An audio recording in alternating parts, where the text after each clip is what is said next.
ከትናንት ጀምሮ በሶማሌ ክልል በርካታ የልማት ስራዎች መሰረተ ልማት ስራዎች ስናይ ቆይተን ዛሬ ጠዋት በገበታ ለትውልድ በሶማሌ ክልል የሚጀመረውን አዲሱ ሪዞርት የማስጀመር ፕሮግራም አካሂደናል። ያ ሁላችሁም እንደምታውቁት ወንጪ ጀምረን ጨርሰን አላላኬላ ጀምረን ጨርሰን ጨበራ ጩጩራ ጀምረን ጨርሰን እዚህ ደግሞ በሶማሌ ክልል በጣም በሚያምር ቦታ የሚሰራውን ሪዞርት ዛሬ አስጀምረናል። በሚቀጥለው ዓመት እሱን ደግሞ ጨርሰን እናስመርቃለን። አጠቃላይ ዲዛይኑ የሶማሌን ክልል ብቻ ሳይሆን አጠቃላይ ሶማሌ የሚባለውን ማህበረሰብ በሀገር ውስጥም ከሀገር ውጭ ያለውን ካልቸሩን ያኗኗር ዘዬውን ታሳቢ አድርጎ የተሰራ ዲዛይን ስለሆነ ለኛ ብቻ ሳይሆን በጅቡቲ የሚገኙ በሶማሊላንድ በሞቃዲሾ የሚገኙ በኬንያ የሚገኙ በሌላም ሀገር የሚገኙ ሶማሌዎች መጥተው ባህላቸውን ሞደርን በሆነ መንገድ የሚያዩበት፣ ግመል በቅርበት የሚያዩበት፣ ነብር በቅርበት የሚያዩበት፣ የሚያምር መልክዓ ምድር በቅርበት የሚያዩበት ለሁላችንም ሳቢ የሆነ ጅጅጋ የሶማሌዎች ሁሉ መናገሻ ሆና ለመታየት የምታደርገውን ጥረት የሚያረጋግጥ ስፍራ ስለሆነ የክልሉ መንግስት የክልሉ ነዋሪዎች በሙሉ በከፍተኛ ኃላፊነት ስሜት አካባቢውን ግሪን በማድረግ በማሳመር ይህ ስራ ከግብ እንዲደርስ የበኩላችሁን እንድትወጡ በዚሁ አጋጣሚ አደራ ማለት እፈልጋለሁ። ከዚያ ቀጥለን ያየነው ለጅጅጋ ከተማ የመጠጥ ውሃ የሚውለውን የተጠናቀቀውን ፕሮጀክት ነው። ይህ ፕሮጀክት በቢሊዮን የሚቆጠር ገንዘብ የወጣበት ባለፉት 2-3 ዓመታት ተጀምሮ ያለቀ የጅጅጋን መጠጥ ውሃ ለማሟላት ጉድጓድ ውሃ ተቆፍሮ ወደዚህ ተጓጉዞ ህዝቡን ለማገልገል እየተሰራ ያለ እጅግ ሞደርን የሚባል የመጠጥ ውሃ ፕሮጀክት ነው። በዚያም በጣም ብዙ ነገር መማር ማየት ችለናል። ቀጣይ ለምንሰራቸው ስራዎችም እንደ ግብአት ሆኖ የሚያገለግል ነው። አሁን ደግሞ ያለነው በቀዳማዊት እመቤት ቢሮ የሚሰራውን የዳቦ ፋብሪካ ለማስመረቅ ነው። በዚህ ስፍራ ሁላችሁም እንደምታዩት ትናንት ጎዴ ላይ የስንዴ ፋብሪካ አይተን ነበር። እዚህ አካባቢ ለሁለት በጣም ወሳኝ ለሆኑ አካላት ምግብ ያስፈልጋል፣ ለሰውና ለእንስሳቶች። እዛ የሚመረተው ስንዴ እዛ የሚመረተው በቆሎ ለሰው ብቻ ሳይሆን ተረፈ ምርቱም መኖ ሆኖ ለከብቶቻችን ለገመሎቻችን ምግብ ይሆናል።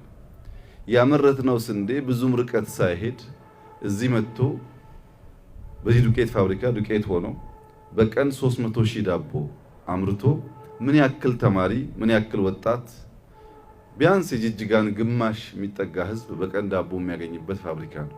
ከዚያ ይበልጣል ቢያንስ ነው ያልኩት።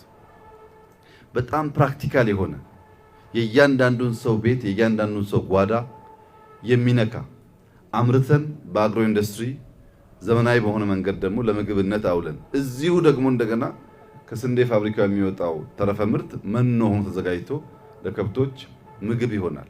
ይህ በጣም የህዝባችን የኑሮ ዘዬ እና ደረጃ የሚያሻሽል ፕራክቲካል ፕሮጀክት ነው። በዚህ ፕሮጀክት ላይ ቀዳማዊት እመቤትን ሳላመሰግን ባልፍ እንደምትቀየሙኝ ተስፋ አደርጋለሁ እና ምስጋና ይገባቸዋል። ትምህርት ቤት ስለሰሩ፣ ዳቦ ፋብሪካ ከሚያግዟቸው ኃይሎች ጋር ሆነው ስለሰሩ፣ ተከታትለው ስላስጨረሱ፣ መጀመር ሳይሆን መጨረስ፣ አዲስ አበባ ብቻ ሳይሆን በሁሉም ክልል መስራት ልማድ አድርገው ዛሬ 8ኛ ፋብሪካ ሲመረቅ ነው። በሚቀጥሉት 1 እና 2 ወራት የቀሩት 4 ፋብሪካዎች ይመረቃሉ። እንደዚህ ጀምሮ የማስጨረስ ልምምድ ሀገራችን ውስጥ እንዲስፋፋ ቀዳማዊት እመቤት ላደረጉት ትጋትና ጥረት ከልብ አመሰግናለሁ።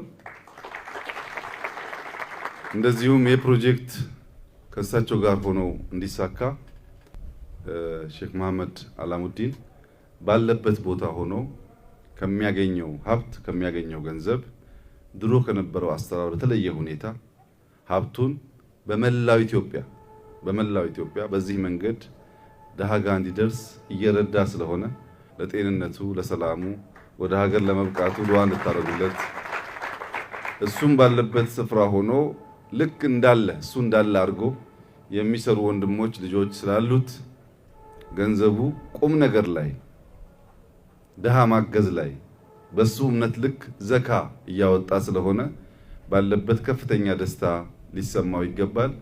የሱን ሀብት በታማኝነት እያስተዳደሩ ለልማት እያዋሉ ያሉ እየተጉ ያሉ አጠቃላይ የሚድሮክ ሰራተኞች በተለይም አለቃቸውን ጀማልን በዚሁ አጋጣሚ እንዳመሰግን ይፈቀድልኝ።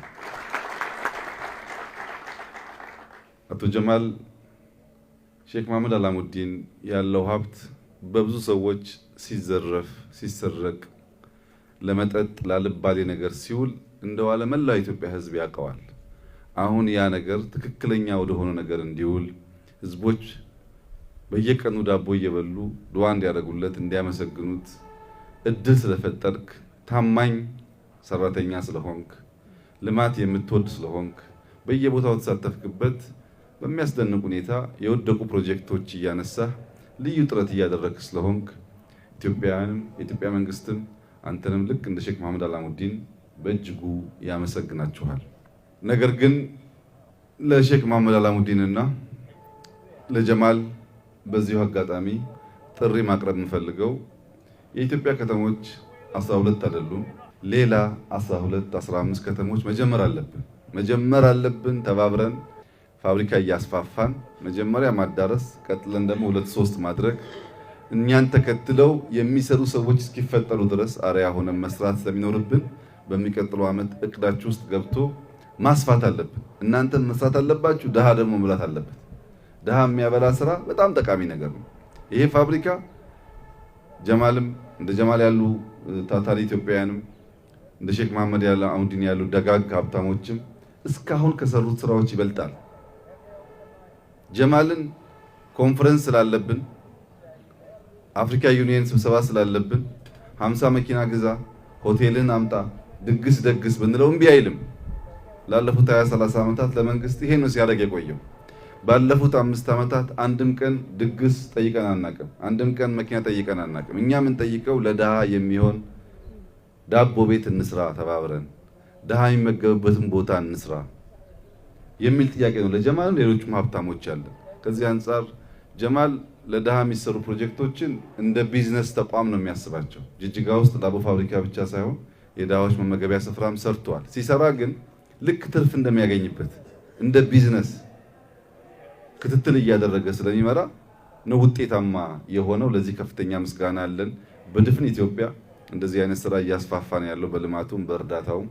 ለዚህ ደግሞ እንግዲህ ጀዛው ከምታምነው ስለሆነ አንተም ደስታ ሊሰማ ይገባል። ግን በ12 መቆም አደገኛ ነው። እርካታ በሽታ ነው። አሁን 12 ሰርተናል፣ የሚቀጥለው 24 እያደረግን ካላደግን 120 ሚሊዮን ህዝብ ይዘን ብዙ ርቀት አንሄድም እና ጀማል ብቻ ሳይሆን ያላችሁ በሙሉ በዚህ መንገድ ለመልካም ስራ በጋራ እንድንቆም አደራ ማለት እፈልጋለሁ። በጥቅሉ በሶማሌ ክልል የነበረን ቆይታ እጅግ አስደማሚ ነው። ይሄ ክልል ተስፋ አለው። ይሄ ክልል ጥሩ ሊደርሺፕ አግኝቷል። ህዝቡ ሰላም አግኝቷል።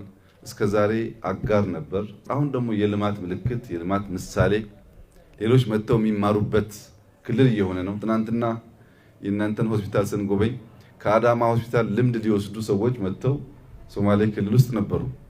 ሶማሌ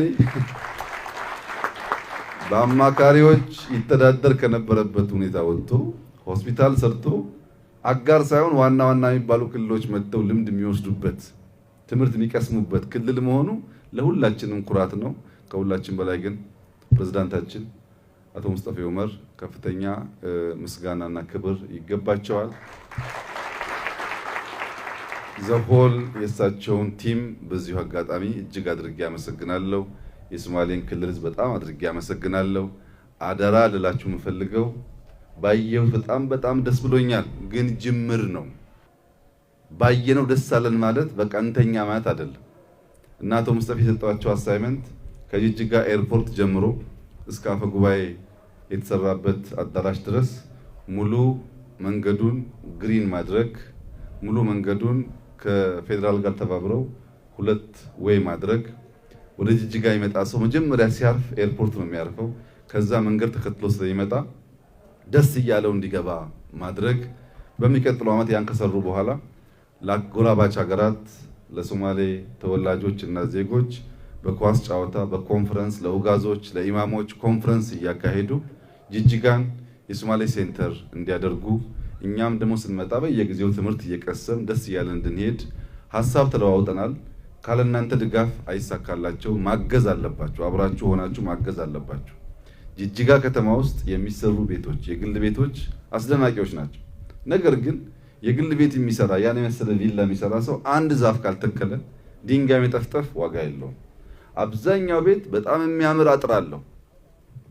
አጥር ድንጋይ ከመጠፍጠፍ ግቢውን ማሳመር ስለሚሻል ውጩን ዝም ብሎ ሽቦ እያደረጉ ውስጡን ግሪን ማድረግ ስልጡን የሆነ ከተማ መፍጠር ያስፈልጋልና አጥር መቀነስ፣ ከቪላዎች ጎን ያሉ ቆርቆሮዎች መቀነስ፣ የጅጅጋን ዲዛይን እንዳይበላሽ ጥንቃቄ ማድረግ አለብን። ሁላችንም፣ መንግስት ብቻ ሳይሆን ሁሉም ሰው ምርጥ ቪላ ሰርቶ ከጎኑ ደግሞ ኪዮስክ ቆርቆሮ ሰርቶ ያከራያል። ይሄ ትክክል አይደለም።